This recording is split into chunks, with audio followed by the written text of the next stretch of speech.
आपने एक बार बताओ, अभी ये टोपा पहन रखा था, तो अभी जैसे ही आपको पता लगा कि नंबर आएगा तो ये देखिए ये इन्होंने टोपा उतार लिया कि सरकार को टोपा नहीं दिखना चाहिए। अब ऐसा है, ये टोपा पहनो, देखो सर्दी है, टोपा पहन के बात करो सरकार से।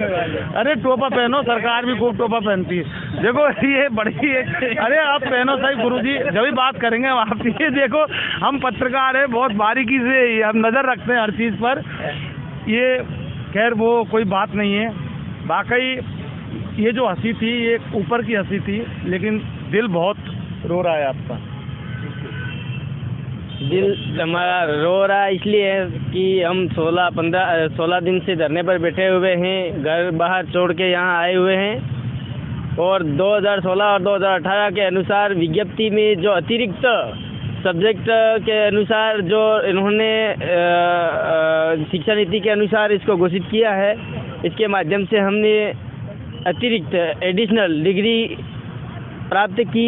इसके अनुसार उन्होंने 2016 और 2018 के अनुसार नियुक्ति दी है और 2022 की नियुक्ति पर उन्होंने कोई कोर्ट का रोक नहीं है, बेकसूर हमारी नियुक्ति रोक रखी है।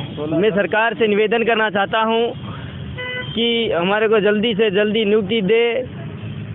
यह मैं भजनलाल सरकार से निवेदन है। हाथ जोड़ दो एक बार सरकार से निवेदन है। ये देखिए सरकार, भजनलाल सरकार आपके हाथ जोड़ रहे हैं। और आप अगर यहाँ आओगे ना बात करने के लिए तो आपके पैर भी छुएंगे, क्योंकि आशीर्वाद सरकार का है। सरकार माई बाप होती है। और दूसरी बात ये है कि ये जो विभाग के जो अधिकारी हैं, ब्यूरोक्रेसी, ये इसको क्या हो गया, ये सरकारों से भी बड़े अपने आप को समझते हैं। हाँ सर, लगता तो यही है, तो ही हमको आज तक रोक रखा। नहीं तो 2016, 2018 और वेटिंग 2021 वालों को भी नियुक्ति दी गई है सर। उनको ऐसा लगता है अगर इनकी नियुक्ति दे दी तो जो अपनी जेब से तनख्वाह दे। हाँ, ये हो सकता है, इनके दिमाग में यही लग रहा है कि उनके जेब से ही शायद पेमेंट देना पड़े, यूँ करके ही हमको रोक रखा ऐसा लग रहा है। नहीं तो हमारा ना तो किसी भी कोर्ट में कोई भी केस नहीं चल रहा है और हमारे कहीं भी रोक नहीं है। और यहाँ तक कि सर हमने दो योग्यताएं पास की, एक पात्रता परीक्षा और इसके बाद में मुख्य एग्ज़ाम। इसके बाद में हम तो सेलेक्ट हुए और उससे पहले वाले तो और सीधे ही पात्रता में ही उनको सेलेक्ट किया गया था। बाकी हमने तो दो एग्ज़ाम दिए, फिर भी हमको रोके रखा है सर। और हम ये सभी साथी TSP क्षेत्र से हैं और आज तक हमारा 17 दिन हो गए हम यहाँ ही पड़े हुए। हमारा खाने का पीने का हमारी बहुत समस्या हो रही है। वैसे भी हम गरीब क्षेत्र से ही आते हैं सर, और हमारे क्षेत्र से कोई भी आज तक राम राज्य की सरकार में कोई आज तक लीडर नहीं है। फिर भी सर आज हम यहाँ बैठे हुए हैं ताकि हमारे ये भजनलाल सरकार हमारी कोई सुनवाई कर सके और हमको जल्दी से नियुक्ति दे सके। हाँ बोलो। ताकि हम भी, हमारा परिवार भी सुखी हो सके और हम भी यहाँ से जा सके सर। सरकार को एक बार नाम बता दो, आपका नाम बता दो। सर मैं बांसवाड़ा जिले से बागीदरा विधानसभा से गांगड़तलाई ब्लॉक का हूँ और हमारी विधानसभा में वर्तमान में कांग्रेस के विधायक माल्या जी जीते थे। वर्तमान में उन्होंने पार्टी चेंज करके राम राज्य की सरकार में आ चुके हैं। और मेरा नाम सुखराम कटारा है और मैं शुरुआत से ही माल्या जी के साथ में ही था। वो तो और उस टाइम हमने उनको भी मतलब ज्ञापन दिया था। उस टाइम तो हमारी कोई सुनवाई नहीं हुई और हो सकता है कि माल्या जी हमारे राम राज्य की सरकार में आए हैं तो हो सकता है हमारी मतलब पैरवी कर सके आगे। वो पैरवी क्या किसकी करेंगे और कैसे राम राज्य की सरकार में आए वो सारी दुनिया जानती है। सवाल ये है कि ये जो नेता जब तक कि इन युवाओं का यूज करेंगे, जब तक कि ना इस देश का ना इस राज्य का कुछ हो सकता।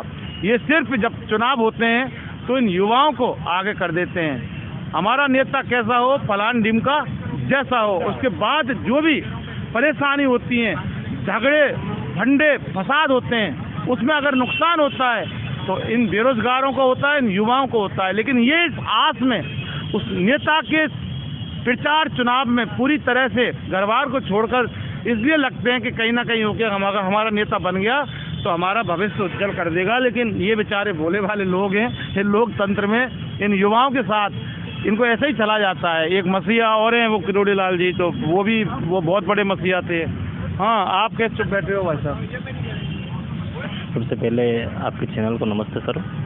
हम बांसवाड़ा जिले से बोलो थोड़ा बांसवाड़ा जिले से आ रहे हैं हाँ। सर। हम सभी ये जितने भी साथी बैठे हैं वो रेट लेवल 2 2022 चयनित साथी है सभी। सर मैं सरकार से यही कहना चाहता हूँ कि हमने 5 साल टोपा उतार लो 5 साल हमने सर गवा दिए रेट में। 2021 में हमने अच्छी तैयारी की और उसमें नंबर अच्छे आने के बावजूद भी 2021 वाली रीट उन्होंने रद्द कर दी। पहले हम 2021 की रेट को भुगत चुके हैं सर। फिर जैसे जैसे हमारे खेत गिरवे रखे और घर से इधर इधर कर्जा लेके पढ़ने गए, पढ़ के सर वापस हम अच्छे अंकों से पास हुए। 2022 वाली रेट को हमने पात्रता पे क्लियर की, फिर मेन क्लियर किया, फिर सेकेंड 2 गुना में आए, फिर कट ऑफ 1 गुना में आए। फिर भी सर इन राम राज्य की सरकार ने हमको यहाँ तक रोक रखा है, एक सीमित दायरा बना के रोक रखा है यहाँ पे।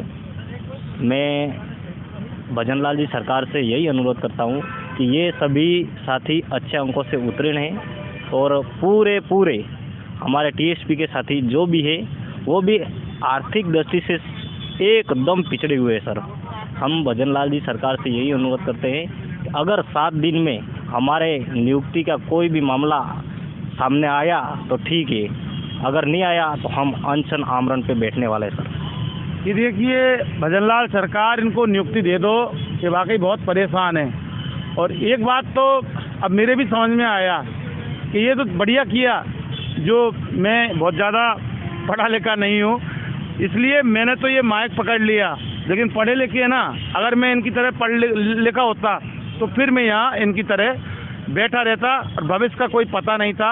हालांकि भविष्य यहाँ पर भी नहीं है हमारा, लेकिन यूट्यूब चैनल वाले हैं तो कम से कम इतना ज़रूर है कि हम इन बेरोजगारों की बात डंके की चोट पर करते हैं और सरकारों को इनकी पीड़ा सुनाते हैं। ज़्यादा पढ़े लिखे नहीं तो क्या हुआ, लेकिन पत्रकार तो हैं और पत्रकार हैं तो अपना पत्रकारिता का धर्म पूरे ईमानदारी के साथ निष्पक्ष और ग्राउंड रिपोर्टिंग करके हम निभाते हैं। तो सवाल ये कि हम अगर हमारा धर्म अगर निभा रहे हैं तो फिर सरकार आप भी अपना फर्ज निभा सकते हो।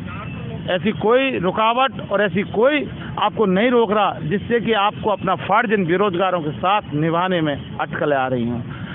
इन्वेस्टिगेशन मीडिया के लिए शहीद स्मारक से पवन कुमार के साथ में जितेंद्र शर्मा।